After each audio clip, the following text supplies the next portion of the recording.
You're listening to the On Call Empath Show.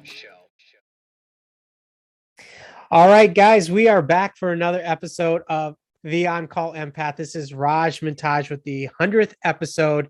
I have a very special guest who has made an appearance on my podcast on a couple episodes in the past. You want to definitely check those episodes out. Yitz Epistien. He is a narcissist relationship healer, and he's a co-founder of Magnolia Healing Center. Yitz, it's an honor to have you back. Welcome to the 100th episode. Thanks so much for having me, Raj. It's an honor to be back, and congratulations on 100 episodes. That's fantastic. I appreciate it. Yes. And I'm so excited to talk about this next subject. I know a lot of people, have questions about narcissist abuse and being in relationships. So today I want to just kind of jump in and pick your brain about dating, relationships, sexual issues, that rejection with narcissism, just all the good stuff that, that I get a lot of questions that people have out there that are suffering out there. So just getting started, let's start with looking at the signs of dating a narcissist. Like, what's that look like? I mean, especially with a lot of the people that you, I guess, deal with on a daily basis. For sure. Yeah. Well, first of all, a lot of these individuals that we call narcissists are extremely deceptive. So you may not see many signs. Definitely want to look for the many signs, which include just inconsistencies. You want to look for respect. You want to look for someone who has a sense of self and actually has a plan for their life. Somebody who just has overall compassion and empathy. And again, these things could be faked. So if, we all, even the best of us get deceived. But, the way I see it is the best way to protect yourself from falling for a narcissist is to know who you are, to have self-awareness, to know your needs and know what you're looking for in a partner, in a relationship, and ultimately to have a plan for your life, to have a vision for your life. When that's the case, you are much more able to identify if the person who you are dating is someone who can meet those needs and it's somebody who's aligned with your lifestyle, your life vision, your life purpose, and what's important to you. So the answer I can go on and on. Obviously, the signs are, but that's sort of the basic main idea, is that you want to kind of focus on yourself and identify what kind of life you want to live, what kind of person you want to be, and become the healthiest version of yourself. And ultimately you'll attract somebody who is healthy.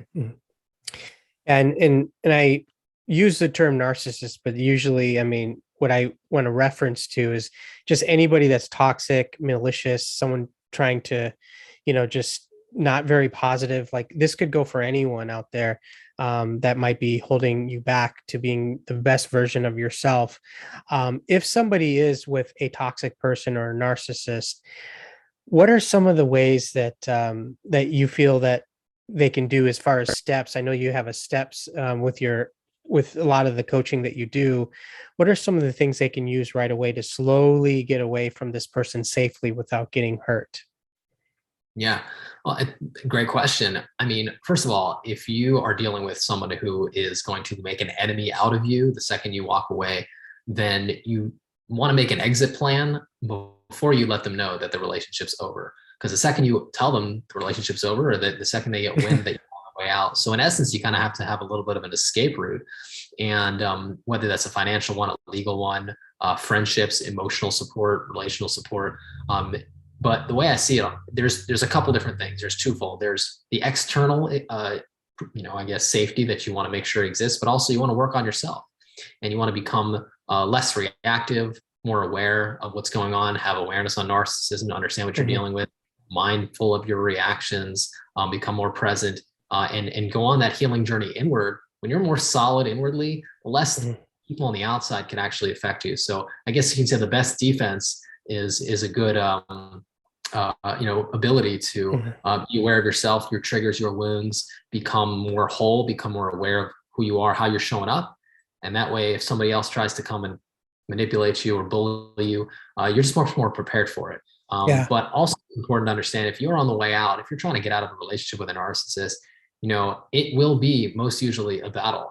And therefore don't expect there not to be. Don't, I guess, be naive enough to think that, we'll just kind of be cordial. We'll just kind of walk away and it'll be all good. And again, everyone's different, but that's kind of the general idea of how I perceive it.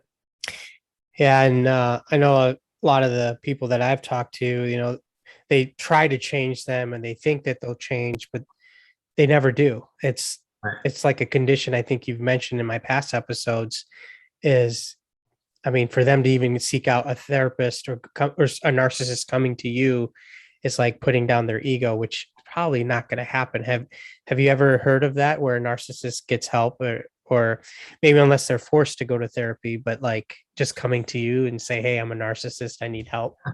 Yeah, actually several different times. And the way I see it is, my perspective on it is, you want to see narcissism from a lens of addiction. There's many different elements of it, obviously, but when you understand addiction, you understand that somebody who has an addiction to power, control, manipulation, to hurting people, then like any other addiction on the planet, in order to overcome an addiction, you have to usually, sadly, reach a place of rock bottom.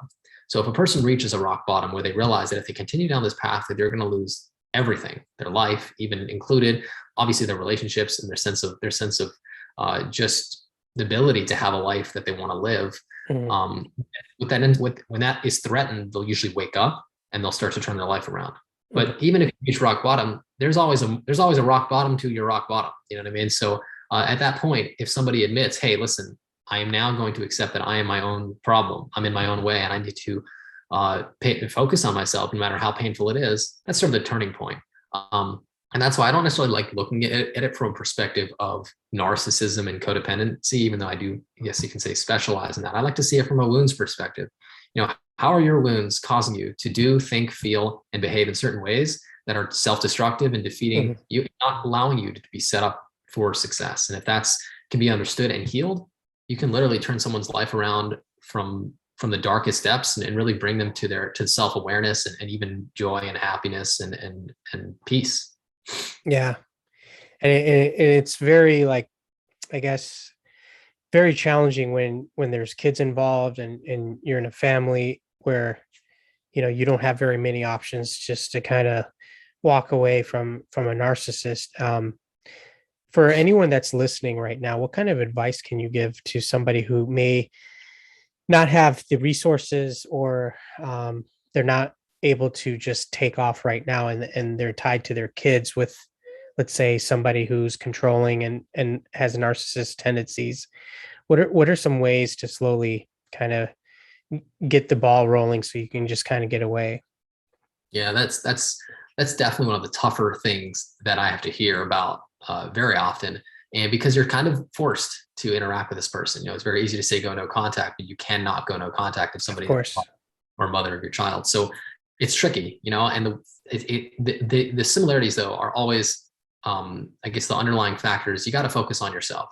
You got to take care of yourself. You got to be there for yourself, regardless of what everyone around you is experiencing. When you're there for yourself and you're in better shape, then your children have a better parent to lean on. So ultimately, the idea is the same. Focus on yourself, take care of yourself, do what you can to be the best, most authentic, healthy version of yourself. And yes, the situation is not ideal. Like I said, identify your wounds, heal those wounds, identify your reactions, don't give your power away. And of course, there's so many different nuances because every case is different. But generally speaking, you definitely want to focus on yourself and understand that just because people around you are being abusive and dysfunctional and even trying to stop you from living your best life, if you do focus on yourself and you take care of yourself and you identify that you have power in your life and where you want to go with your life, regardless of the situation, then ultimately you take back your power and you have a lot more power. Yeah. We all have a lot more power than I think we believe. And when you exercise that power and you use it in your own life to focus on your vision, your goals, and your dreams, then you disempower those around you who are trying to take you down. And ultimately, that's it's not an easy task, obviously, but that's my, I guess, intellectually and philosophically, that's the idea. Practically, it's tricky. Yeah. It's very tricky and stressful. It causes anxiety, depression, loneliness for a lot of people. Just kind of switching gears here, I want to talk to you more about a more subject that I guess most people I guess they don't talk about as much, but I want to talk about sexual shame and narcissism. Like, what are some of the, why are those two linked together, and like rejection, like sexual rejection, if you can kind of educate us on that. I know you did an episode on that as well, and just that subject. Yeah, I talk about sexual shame a lot because I do believe there's many reasons why someone would be narcissistic. I believe that shame is the main reason, and sexual shame, I guess, is even more of the main reason. I think that's the core cause of a lot of why people are narcissistically abusive. Why we have sexual shame, there's different reasons. If you're raised in a home that was sexually exploited, even if there was not sexually exploited, just disgusted by sex and it was just a shameful thing. No one talked about it. That's a form of shaming it. And then you're going to endure and ingest sexual shame. So sexual shame is an extremely painful thing. It's intolerable. It's one of the worst feelings you can feel as a human being, from my perceptions, from my experiences, from what I understand. And as a result, people will do anything to get out of their shame, including dump that shame onto somebody else and hurt other people, try to make them feel worse about themselves. You feel powerless if you have shame. So the addiction to power and control kind of soothes that, right? So it's in that way, that's why the addiction exists. So, when somebody is when somebody's shamed in general, and they feel shameful about themselves, and then ultimately they feel shameful about their identity, and then more specifically about their sexual identity, again, they will do whatever they can to get out of it. And therefore, we want to understand that when somebody's narcissistic, they're not necessarily choosing their abuser because of them. It's because of their own inability to sit with their feelings and sit with their shame and sit with their pain. And so it's not just sexual shame, it's any feelings, it's guilt, it's feelings, humiliation. I think it all kind of goes in this variety of negative emotions that I do not want to face, I do not want to accept, and I don't want to sit with, I can't sit with, and that have been going on. So I'll even develop a false self to live in a fantastical world, an imaginatory dissociated state of being, just to ignore it. Yeah. So just kind of giving you a scenario. Let's say someone's listening right now and they've been dating somebody, or they just maybe got married and they're seeing signs here and there, red flags. What are some of the things that you've come across that are like, okay, now we're heading towards more of the narcissist? Like, it seems like this person will end up hurting you in the long run. What are some of the things that you tell people to look out for that you've helped in the past? Yeah, well, you definitely want to look at patterns and habits, because usually patterns are more revealing than words. If somebody's showing signs and continuously, then you want to communicate and confront the issue. And if you feel like you've been gaslit out of being able to communicate about the issue, throw the red flag, right? So we all have shortcomings. We all have wounds. We all have quirks. We all have flaws. The issue is are you willing to understand those, accept them, and work on them so that you understand how it's affecting other people? If you're alone on an island, you can be as narcissistic as you want. Ultimately, you're just destroying yourself. But the second you're in an intimate relationship and you're hurting and causing pain to somebody else, there has to be an element of communication so you can both reach a place where you feel comfortable together. So if you find yourself uncomfortable, trust your feelings and try to communicate. And if you can't communicate, that's a massive flag, because ultimately identifies that this person is not interested in adjusting and healing and working through their own stuff that's causing dysfunction in the relationship. Yeah. And one of the things that I see is, especially a lot of people that I've come across, is they love this idea of this person, even though they're a narcissist, they'll do anything for them. Sure. And and if they do go to therapy, they'll, if they go together, maybe the narcissist will comply, and maybe he's forced or she's forced to go to therapy and play that role. In your opinion, is there hope for a narcissist to turn it around if they go, let's say, to a therapy session, or a couple of them, and have the family dynamics back to where it was? Or is it just pretty much a lost cause where or is it just case by case? Sure. Yeah, absolutely. Anybody can heal, technically speaking. The pathway to healing exists. I would say that it's not about hope. It's about, are they willing to? Yeah. So if holding on to a hope, then ultimately that's false hope, and that'll kind of keep you stuck. Narcissists, in my personal experience, in from my understanding, will play therapists, will play coaches. And there's a reason for that, because if I can play the person who's trying to help us, I'm in control, I have power. Also, I can keep my victim stuck. They can keep their victim stuck in the relationship, further gaslighting them, Sure. and triangulating the therapist or the coach in. So can they be helped? Absolutely. I have people come to me all the time and say, hey, I'm a narcissist. What do I do? I've been abusive. A lot of times it's just coming from a place of, I was unaware of why I was the way I was, and please help me become aware. Please help me understand why I am that way, and help me fix it. In which case, absolutely, I can guide them to healing. But they're the ones who are choosing to become self-aware, to take responsibility for their actions, to have humility, and then go on that healing journey. So can they heal? It's up to them. It always is. Every day it's a choice. Healing is brutal, and it's very difficult to develop a sense of self, and really have the humility to accept that you've been wounded and shamed, and to take responsibility for that shame. So doable, yes. What you want to make sure you don't do as a victim of this stuff and holding on to the hopes is to hold on to the idea of the person and the idea that you thought they were, thinking that, okay, if I can just give them more, they'll one day reach that place. Chances are that's literally manipulation. By holding their potential over your head, keeping you stuck to keep on giving, really with no intentions of actually trying. Right. Yeah. One of the things I get from some of my clients is they tell me, oh, I'm an empath, and I just keep attracting these narcissists. I keep going through these patterns. Why is it? Empaths, not just in particular, but just why is it some people are prone to go towards these types of people? Does it start from childhood? Is it something that we're born with, that we need someone to abuse us? Or why is it that we always chase these types of manipulative people? Yeah, well, there's several different reasons why. First of all, it's familiar. It's what we know. We're already wired to be a victim, so we almost don't really know how to not be a victim. That's our patterns of relating. There's a comfort in it. It's almost like the devil, but also we're on some level, we want to heal, and therefore we need that relationship to wake up our wounds to heal. So I guess on a almost entirely unconscious, maybe even on a spiritual level, there's this element of like, I want somebody in a weird way to come and pull up my wounds, because I can't necessarily access them. And the narcissist will identify your flaws, your wounds, your shortcomings, and rip them open.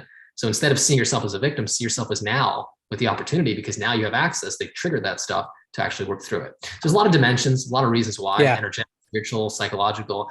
I probably can sit here for a couple hours answering that question, but that's the short answer. And I think that it's never your fault. Yeah, there is a reason for it. So let's figure out what it is, as opposed to blame. Let's get curious. Let's ask some questions so we can understand why. Sure. So just kind of wrapping up here. I mean, whoever's listening out there that's been through some sort of narcissist abuse, what are some actionable things that they can take away after this episode right away? And these are for people that they know that they're in a relationship with a narcissist. What are some things that they can just use right away? Sure. Well, one of the main things I'm seeing is that if you're in a relationship with a narcissist, the road ahead of you is so daunting. It's so confusing. At least it seems that way, that it keeps you stuck. So it's almost like, let me just stay stuck. Let me stay in this relationship. At least I have a relationship. At least it's something, I don't know if I'll survive out there. So the way I see it, if you're in that spot of helplessness and realizing, I don't know if I can make it, take that leap. It's fascinating to me. It kind of blows my mind in my own life and in those who I work with. It almost seems, and believe in God or not, I just, whatever it is, there's something that comes in and kind of assists you. And whether that's manifested in people, set your intention to get out, which is that's all you're the only person who can do that. Set your intention and then take actions as your intuition guides you. That is the roadway to freedom.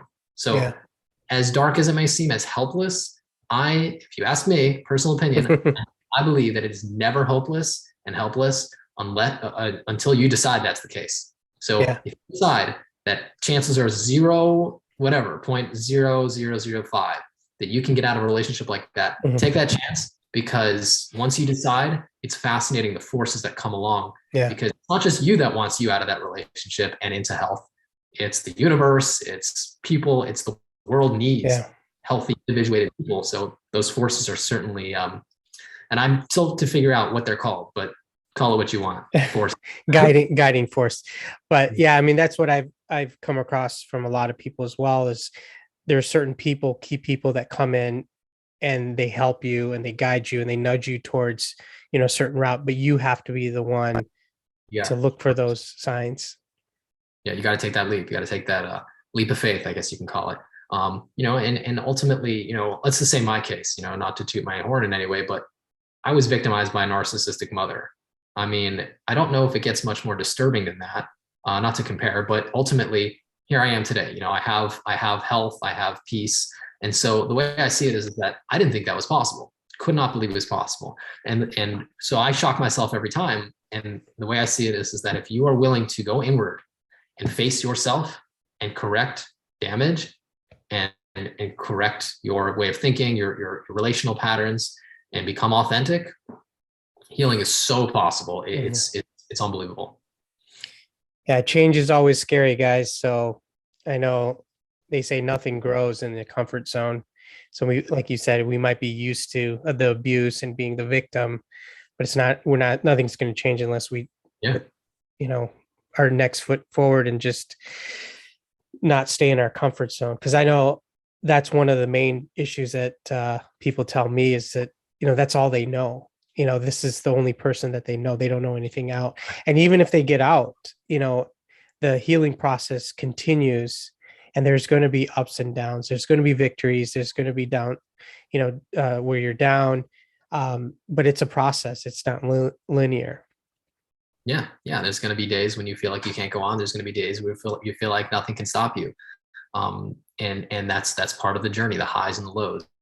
The goal is to weather those storms and keep it moving, and never let your negative thinking convince you, your mind convince you that just because you feel like it's helpless, that it is, because you're always one choice away from a different lifestyle. You're always one decision away from a lifestyle, So the way I see it is that don't believe your thoughts when you're in a dark place, and don't believe what you tell yourself when you're in pain, because I'm here to tell you that they're usually lies.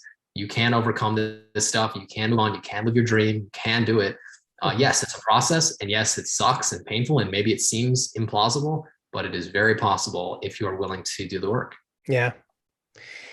And that's why I had you on. You're one of the best. And you have 1 million downloads on your podcast. If you want to just kind of tell us, what you've been up to. I know that you started the Magnolia Healing Center, and you've got a lot of more episodes on your podcast. Tell us where we can find you. Yeah, absolutely. Well, thank you for the kind words. And you can find me on my podcast is Narcissism Recovery Podcast on Spotify, Google Podcasts, Anchor, iTunes, if I'm not mistaken. And yeah, we're up to a healing center. My partner Lauren and I, we've created a Magnolia Healing Center. We're right at the beginning stages. It's going to be awesome. There's going to be a lot of different modalities that we're going to include. The goal: heal your wounds of childhood, develop a healthy sense of self. And that's really what the focus is going to be on. But yeah, we're just in the beginning stages, so not a whole lot yet, but very excited about that. And you can find me on social media. I'm on Facebook, Magnolia Healing Center, Instagram, Magnolia Healing Center. Let's see what else. LinkedIn, Magnolia Healing Center. And shoot me a message. You can message me if you want to work together. If you just want to send me a story about how you've been struggling, listen to this episode and it give you some healing. I'd love to hear about not just the losses, also the wins. Info at yitzepistien.com. Well, there you have it, guys. There's a reason why I kept the best for last, the 100th episode. Hope you guys enjoyed this podcast, and check out our other episodes with Yitz. I've had him on several times, and I've gotten a ton of good reviews from my listeners on those episodes. So definitely check that out. Save this episode and maybe give it to somebody that might be going through narcissist abuse. So with that said, stay tuned for season 2. We're going to end this on a positive note. And I love you guys. Thank you for all the love and support, and always keep moving forward. Take care. Thanks, Yitz, and you're always welcome back.